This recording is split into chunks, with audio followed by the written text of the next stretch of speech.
بسم اللہ الرحمن الرحیم۔ السلام علیکم ورحمۃ اللہ وبرکاتہ۔ سیدنا حضرت اقدس مسیح موعود علیہ الصلوۃ والسلام پر جو اعتراضات کیے جاتے ہیں ان میں ایک اعتراض یہ بھی ہے کہ آپ کو مختلف زبانوں میں الہامات ہوئے، یا کم از کم آپ نے دعویٰ کیا کہ آپ کو مختلف زبانوں میں الہامات ہوئے، جن میں عربی، اردو، فارسی، انگریزی، عبرانی، پنجابی اور ہندی، ان تمام زبانوں میں الہامات ہوئے۔ لیکن اللہ تعالیٰ کے سچے انبیاء کو، سچے رسولوں کو ایک ہی زبان میں الہام ہوتا ہے، اور وہ جو قوم کی زبان ہوتی ہے۔ اور اس سلسلے میں استدلال کیا جاتا ہے سورہ ابراہیم جو 14 نمبر کی صورت ہے، اس کی آیت نمبر 5 میں، اور وہ آیت یہ ہے: اعوذ باللہ من الشیطان الرجیم وما ارسلنا من رسول الا بلسان قومہ لیبین لہم فیضل اللہ من یشاء ویہدی من یشاء وہو العزیز الحکیم۔ اور مطلب اس کا یہ بیان کیا جاتا ہے کہ اللہ تعالیٰ رسول کو قوم کی زبان میں ہی وحی کرتا ہے۔ اب اس سلسلے میں سب سے پہلی بات تو یہ دیکھنے والی ہے کہ سیدنا حضرت مسیح موعود علیہ الصلوۃ والسلام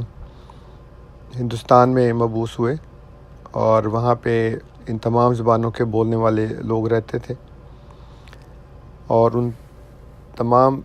لوگوں کی یا اکثر لوگوں کی زبانوں میں جو وہ سمجھتے تھے اس میں حضور کو الہامات ہوئے، وحی نازل ہوئی، تاکہ یہ پتہ لگ سکے کہ یہ تمام لوگ حضور کی قوم ہیں، حضور کے مخاطب ہیں۔ دوسری بات یہ ہے کہ یہ جو آیت میں نے آپ کے سامنے پڑھی ہے، سورہ ابراہیم کی آیت نمبر 5، اس سے وہ قطعاً مفہوم اخذ نہیں ہوتا جو یہ لوگ کرتے ہیں۔ اس میں اللہ تعالیٰ فرماتا ہے وما ارسلنا من رسول، اور ہم نے کبھی بھی کوئی رسول نہیں بھیجا الا بلسان قومہ، سوائے اس کے کہ وہ قوم کی زبان بولتا ہو، اس قوم کی زبان میں۔ اس میں یہ نہیں کہا کہ اس قوم کی زبان میں وحی ہوتی ہے، بلکہ یہ کہا ہے کہ اس قوم کی زبان بولنے والا رسول ہوتا ہے، لیبین لہم، تاکہ وہ ان کو بیان کر سکے، یعنی جو بھی وحی اور الہام کیے ہیں اللہ تعالیٰ نے، وہ اس کو کھول کھول کر بیان کر دے لوگوں کے سامنے۔ لہٰذا اس کا ہرگز یہ مطلب نہیں ہے کہ ایک نبی کو اس قوم کی زبان میں وحی ہوتی ہے، بلکہ یہ کہ اس قوم کی زبان بولنے والا ہوتا ہے۔ لیکن ہم دیکھتے ہیں کہ ان غیر احمدیوں کے اپنے اس دعوے کے متضاد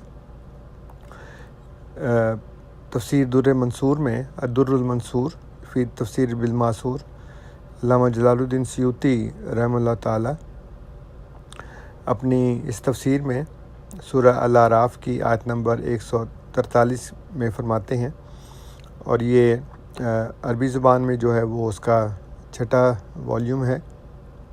صفحہ نمبر ہے 543، آپ دیکھ رہے ہیں۔ اور اس میں انہوں نے 2 احادیث بیان کی ہیں۔ ایک میں وہ کہتے ہیں کہ وَأَخْرَجُ الدَّيْلَمِيُّ عن ابی ہریرہ رفعہ